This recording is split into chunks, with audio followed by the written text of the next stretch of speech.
Vraiment une casquette de marin, là, sur la tête. Puis c'est juste que moi, je l'ai jamais vraiment rencontré en personne. Je l'ai juste vu à l'écran. Fait que des fois, c'est quelques différences, là, même si... Et plusieurs ressemblances. Puis moi, il me connaît super bien. Il a dû dire, voyons, il me parle pas. Ben oui. Je vais le texter. Ben, il avait vraiment l'air de venir comme s'il connaissait quelqu'un ici, là. Excuse. C'est pas la première fois qu'on me dit que je suis snob. Quand je travaille, je vois rien. Ouais, il s'arrête puis il jase à du monde. Ça doit être lui. OK. C'est pour quelle émission? Ça tourne là-bas. Fait qu'on regarde vers où? Vers la caméra là-bas? On se regarde. Ah, OK. Ben moi, au début, parce que je m'adresse, je fais toujours un petit bonjour à mon public. Ouais, c'est ça. C'est notre dodo dans Charlevoix. Wow! Si seulement! Oh, Seigneur! OK. Fait que, ouais, je vais m'adresser au public, puis après ça, on se présente, puis on jase. Puis c'est ça. Ça tourne sur les 3? En 3. Ça tourne. Bon. 1, c'est quand tu veux. Parfait. Mes cheveux, ça a-tu l'air fou? Non? Parfait. Excellent. Bonjour, je suis Félicia Corbeil-Labbé, coordonnatrice du Géoparc de Charlevoix. Aujourd'hui, on est à Saint-Joseph-de-la-Rive avec Jacques Loca, professeur émérite au département de génie géologique. Et je recommence. Je savais que j'allais me fourrer là. Ça allait bien, Ah! Bon, attends un petit peu. Là, géosite de Saint-Joseph-de-la-Rive. On l'appelle comment, ce géosite-là? Des éboulements secteur Saint-Joseph-de-la-Rive. OK, c'est bon. C'est reparti. Bonjour, je suis Félicia Corbeil-Labbé, coordonnatrice du Géoparc de Charlevoix. Aujourd'hui, on est aux éboulements dans le secteur Saint-Joseph-de-la-Rive. On est avec Jacques Loca, professeur émérite au département de géologie et génie géologique de l'Université Laval. Bonjour Jacques. Bonjour, Félicia. Merci d'être avec nous aujourd'hui. Ah, bien, il fait tellement beau, c'est un plaisir, hein? Ah, tout à fait. On est situé, en fait, tout au bout de Saint-Joseph-de-la-Rive. On est sur le quai où le traversier vient fait ses allers-retours entre l'île aux Coudres et le continent. Et en fait, Saint-Joseph-de-la-Rive, c'est un secteur assez particulier. On passe tous dans la grande côte qui nous mène des éboulements jusqu'en bas. On est tous impressionnés parce que le paysage, quel paysage! C'est fantastique. Et une fois en bas, on ne se doute pas toujours de son origine, d'où vient cette bande de terre. Et je pense qu'on pourrait en discuter tous les deux aujourd'hui. Oui, avec plaisir, hein? En fait, on parle même plus d'une langue de terre quand on regarde le relief, hein, qui est au pied d'une bande de terre, parce qu'ici, on a des terrasses qu'on voit très bien sur le bord du fleuve. Et donc, en fait, effectivement, quand on voit tout à coup, le long d'un trait de paysage, comme la bande de côte, tout à coup, une langue qui s'avance toute seule dans la mer, on se pose la question pourquoi. Mais en fait, quand on regarde en arrière de cette portion de terre-là, de cette appendice pratiquement, on voit très bien qu'il y a une zone du sol qui a décroché lors d'un glissement de terrain qui s'est rendu jusque sur l'estran où nous sommes actuellement. Là. Un glissement de terrain. Là, vous avez déjà parlé du trait de paysage, mais un trait de paysage, en quelque sorte, c'est quand on voit la façade du paysage. Oui, c'est ça. Si, par exemple, quand on regarde ici, bien, peut-être plus en hauteur, mais aussi on se place avec d'autres points de vue, parce qu'ici, on est directement en face du glissement de terrain. Mais si on est un peu sur les hauteurs, par exemple, aux éboulements, on voit très bien ici le village de Saint-Joseph-de-la-Rive. Tout à fait. Et puis, on peut voir qu'on a donc une terrasse. Par exemple, il y a l'éboulement centre, qui est la deuxième terrasse ici, qui est assez où on régulière. trouve les jardins du centre. Exactement. On est vraiment sur la terrasse, effectivement. Ça, sur la deuxième terrasse qu'on appelle. Elle est assez continue, assez régulière. Et tout à coup, on a cet appendice qui est Saint-Joseph-de-la-Rive, qui est dans le fleuve. Et après Saint-Joseph, quand on continue vers le Cap aux Corbeaux, on retrouve là aussi un trait de côte qui est régulier. Donc, cette anomalie-là dans le trait de paysage est déjà une façon de se poser une question pourquoi. Et ici, on a la réponse assez clairement.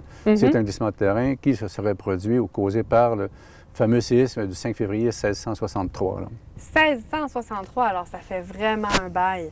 Donc, on n'aurait probablement pas tellement d'idées, pas d'idées, mais plutôt d'archives de ce à quoi devait ressembler le relief avant le glissement de terrain, puisque c'était au tout début de la découverte du continent, là, plus par les Européens. En fait, bien là, pour y arriver, il faut utiliser les documents du territoire. Donc, si on lit la morphologie du terrain à l'aide de photographies aériennes ou d'images de drone, on va très bien voir que du côté est, donc du glissement de terrain, qu'on a la terrasse, la troisième terrasse, dans laquelle le glissement a pris racine. Et donc, on pourrait faire une projection de la morphologie adjacente pour dire que ça devait être pas mal comme ça avant que ça se produise. Ah, c'est incroyable ce que la technologie nous permet de voir aujourd'hui. Ouais, Et le glissement de terrain, en fait, si on se retourne la langue de terre, là, on y fait face. Alors, il faudrait avoir une perspective plus aérienne, disons, pour pouvoir être à même là, de constater vraiment la forme de langue. Mais c'est parti d'où dans ce paysage-là? Bien, c'est juste en face de nous, en réalité. On voit, par exemple, au sommet à la crête, la ligne d'horizon, en haut, on voit qu'il y a des maisons. Si on descend tranquillement, on voit les dernières maisons, en général, sont assez proches de l'escarpement du glissement. Ici, on le voit moins parce qu'on est au niveau du fleuve, mais pendant que dès qu'on monte en altitude, on va le voir assez rapidement où se situe cette limite-là. Okay. Et naturellement, si on fait des levées lidar, puis on réussit à faire des images qui enlèvent la végétation, bien là, tout nous saute en pleine face parce que là, on voit très bien là, la cicatrice qui a été laissée par cette catastrophe-là, qui est assez majeure. Hein. C'est le plus bel exemple de la manifestation du séisme de 1663 qui est ici. Là. Donc, c'est pour ça que c'est important de le noter pour rappeler aux gens qu'il y a eu de très, très forts séismes à l'époque. On parle d'une intensité, d'une magnitude d'environ 7,2 à 7,5. Oui.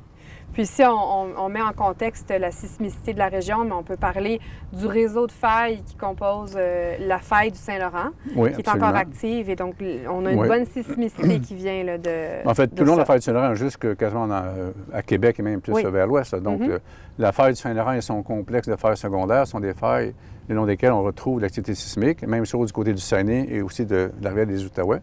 Ici, on a un très bel exemple à gauche de l'escarpement de faille de la faille du Saint-Laurent, qu'on voit qui est en gris, là, et selon de laquelle c'est plusieurs centaines de mètres avec les millions d'années qui ont joué au long de cette faille-là, mais elle est vraiment active. Elle borde le Graben, et ici, où nous sommes, ce sont des roches plutôt sédimentaires, puis au nord, ce sont des roches du Précambrien qu'on retrouve. Eh bien voilà, et c'est un peu là où je voulais en venir pour savoir quelles sont les conditions requises pour que se produise un glissement de terrain. Là, on a un bon coup de coude ou un bon coup de pouce avec le séisme, mais c'est pas la seule condition. Non, c'est pas la seule condition. Et je vous dirais que malheureusement, même si c'est un des glissements de terrain que je considère les plus importants au Québec, il est encore plutôt méconnu en termes de conditions en lien avec sa réalisation. Il y a environ 3 ou 4 ans, il y a un glissement de terrain qui s'est produit dans ce qu'on appelle la côte à Godin, ici, qui est la côte utilisée qui va dans le glissement carrément. Là. Et donc, il y a eu des forages de fait, des piézomètres qui ont été installés. On a commencé à améliorer un peu des conditions, mais ce qu'on pense, c'est que les dépôts marins qui étaient appuyés contre la montagne ont fait en sorte que les sédiments fins ont forcé l'écoulement de l'eau souterraine à passer en dessous. Donc, ça a créé des conditions artésiennes, de pression artésienne. Et donc, ça a dû rendre plus sensible, plus défavorable à la stabilité des pentes. Et donc, le tremblement de terre, bien, lui, ce qu'il a fait, c'est qu'en faisant vibrer les sols, il a permis aux pressions tertielles d'augmenter et de créer une surface de rupture, parce qu'au sommet, on voit vraiment que le glissement s'est fait pratiquement le long de la surface rocheuse.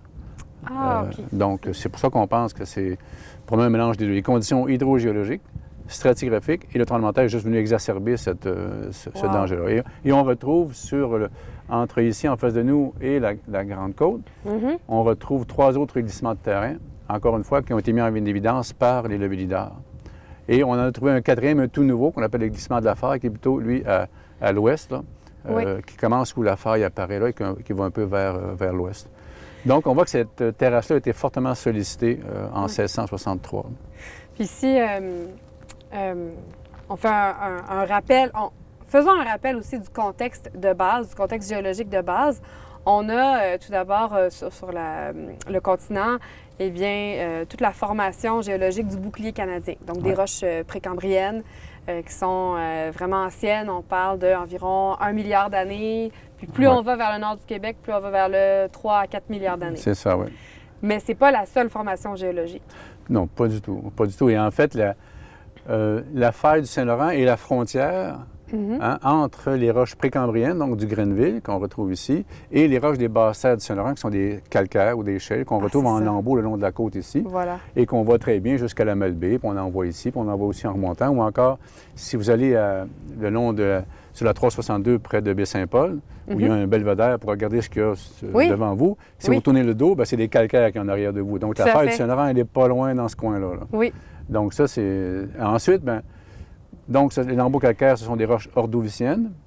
Et vous avez après ça, en quelque part, entre, disons ici, l'île aux Coudres et la faille du Saint-Laurent, on a ce qu'on appelle la faille de Logan, qui est une faille, je dis encore, totalement inactive. Là, oui. Donc, on l'appelle aussi la ligne de Logan. La ligne de Logan aussi. Oui. Et puis même, elle avait un nom francophone il y a 100 ans, mais on a changé le nom. Alors, et donc, donc elle sépare le contexte appalachien du contexte de la plateforme du Saint-Laurent, donc des bassins du Saint-Laurent. Donc, on retrouve ici, à vue d'œil, on voit donc des Appalaches, les bassins du Saint-Laurent et le Précambrien, donc sur une distance de moins d'1 kilomètre. Ça, c'est assez unique aussi comme convergence de formation géologique dans un simple coup d'œil ou un coup d'œil 360 degrés, disons, là.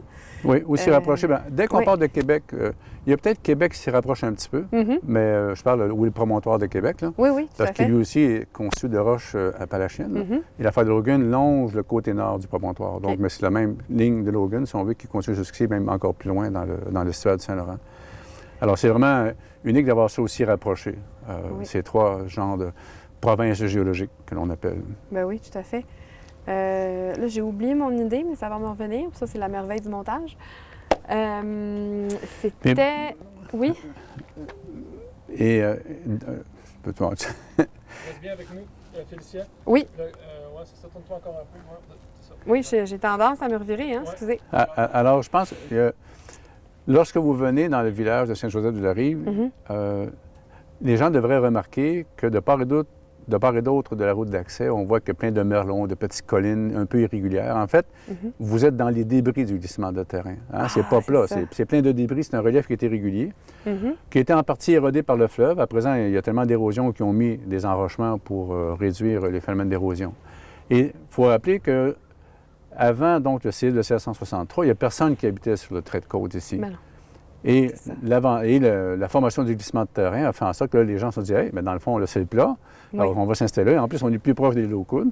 Donc, et ça faisait aussi un accès plus facile aux eaux profondes parce que le chenal est quand même assez loin de la côte. Et le glissement de terrain nous permet de s'en approcher. Puis quand on parle du chenal, c'est vraiment le lit du fleuve Saint-Laurent. C'est ça. Et de ce côté-ci, entre l'île aux Coudres et justement les éboulements Saint-Joseph-de-la-Rive, bien, il y a un endroit aussi quand même assez profond pour que les bateaux puissent passer. Mais j'imagine aussi, est-ce que c'est possible qu'il y ait une plus grande faune aquatique, donc peut-être des meilleures pêches ou un intérêt ou pas nécessairement?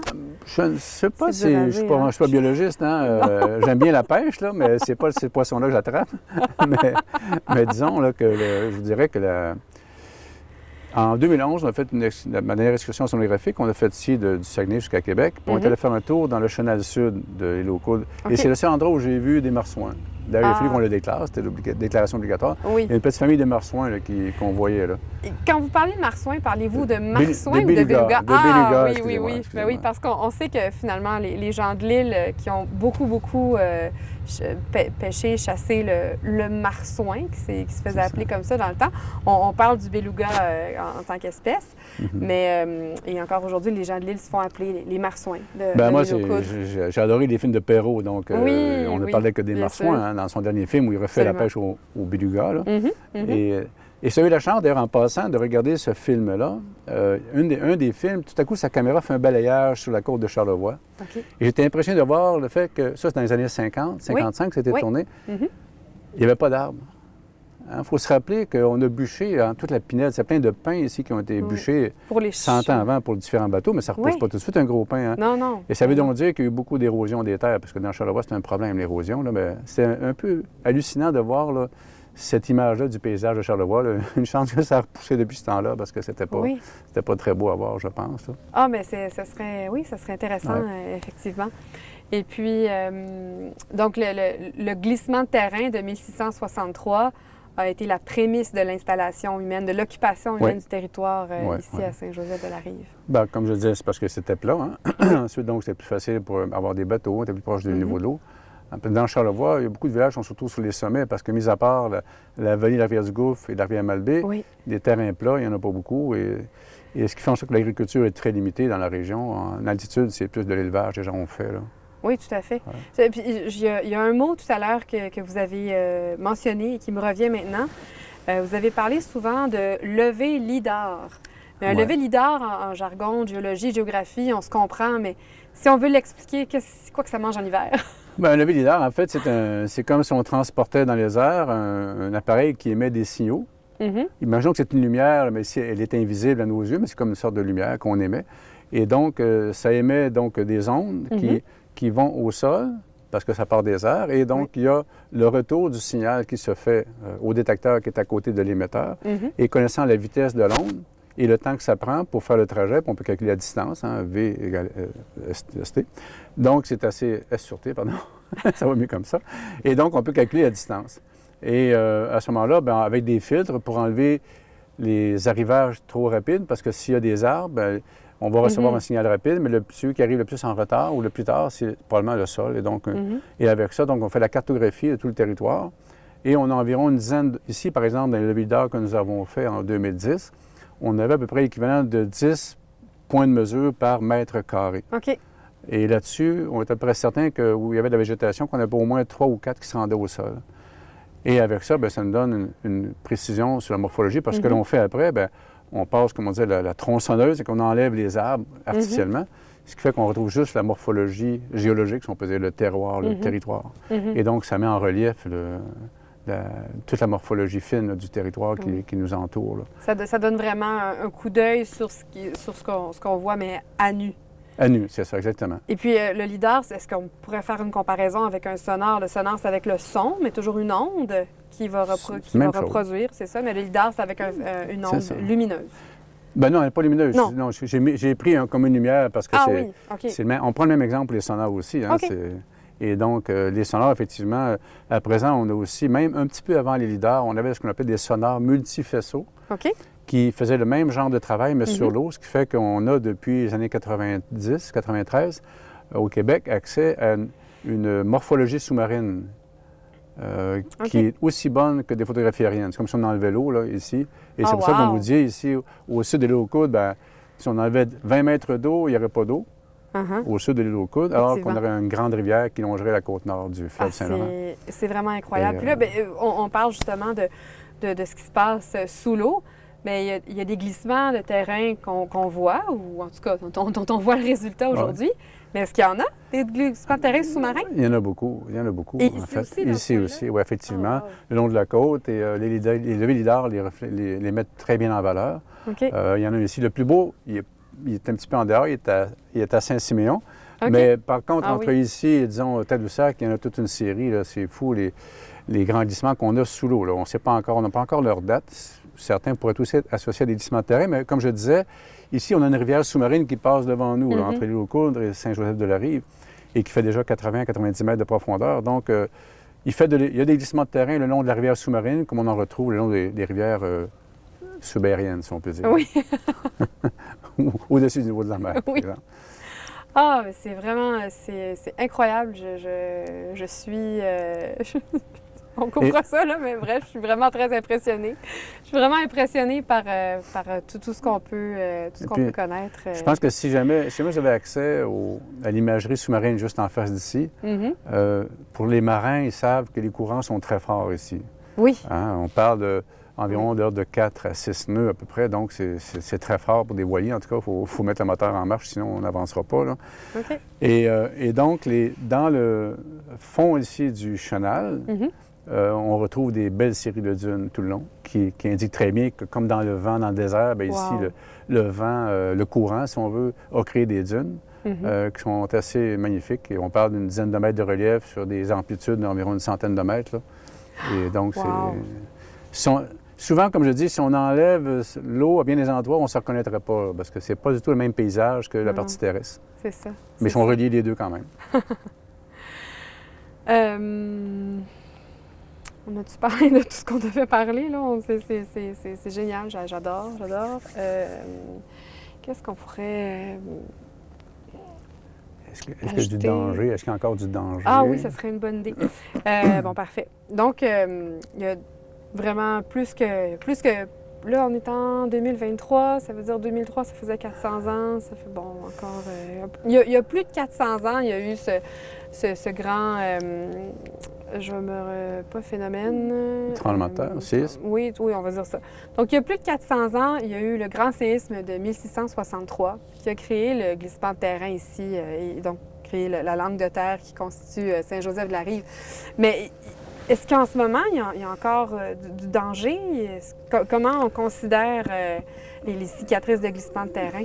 Bon, disons ici, il y a comme deux situations pour les glissements de terrain. Dans ce cas-ci, le facteur causal, c'est vraiment le tremblement de terre qui a créé la presqu'île aussi, on peut prendre le terme, la presqu'île de Saint-Joseph-de-la-Rive.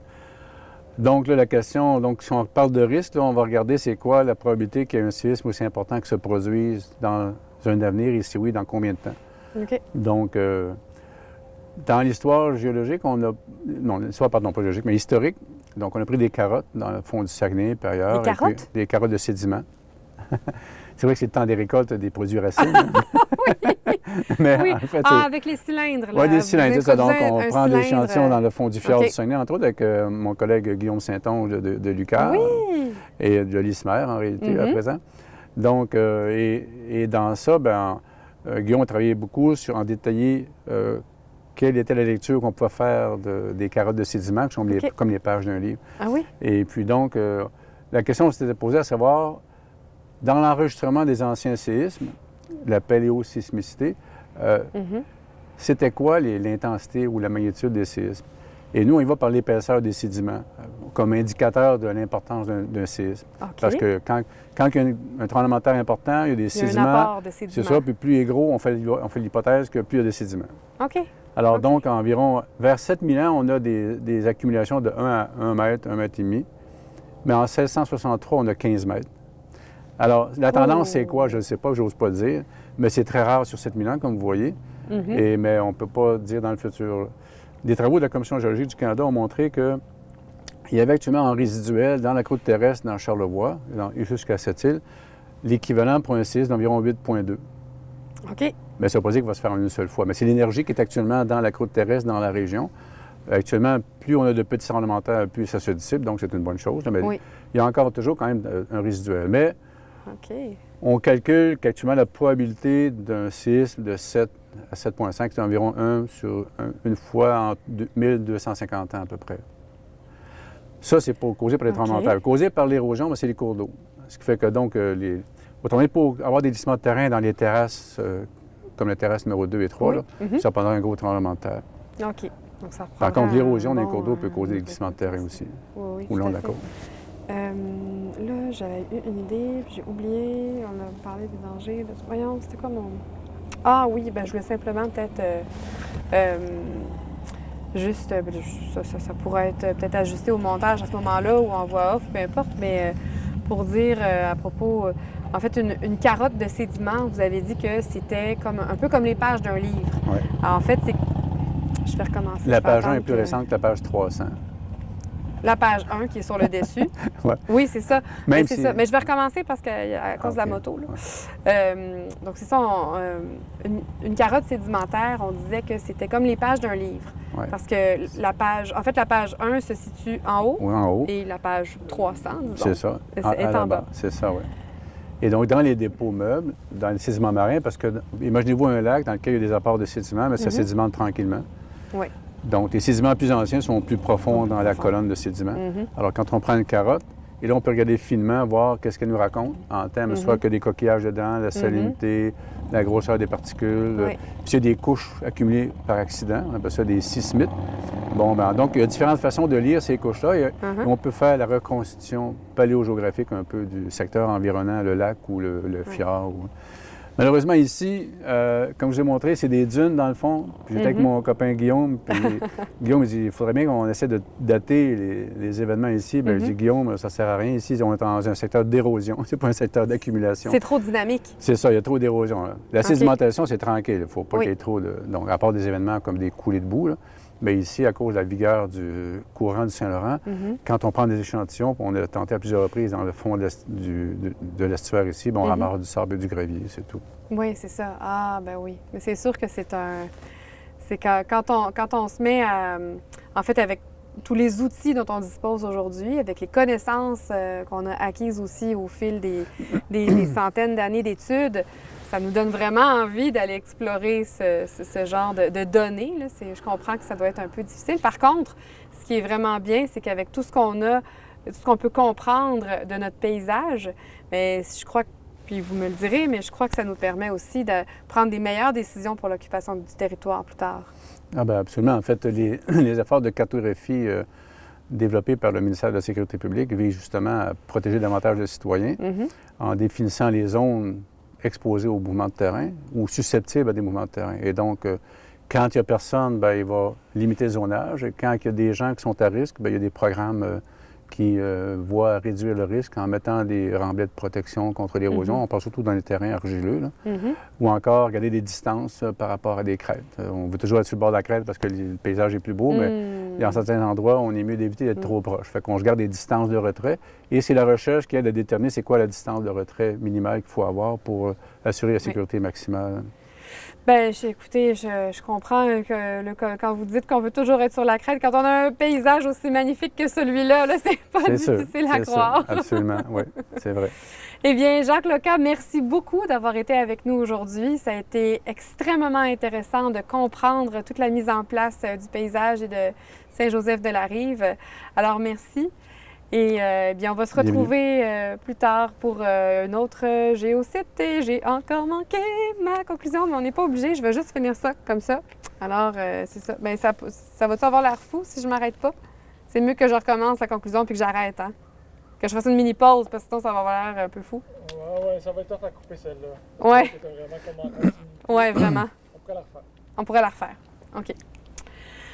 Alors, merci beaucoup, Jacques Locas, d'avoir été avec nous aujourd'hui. Un plaisir. On a pu découvrir ensemble toute la mise en place du paysage et de Saint-Joseph-de-la-Rive qui offre vraiment un panorama magnifique sur nos 3 grandes régions géologiques dans Charlevoix. Alors, merci. Au plaisir.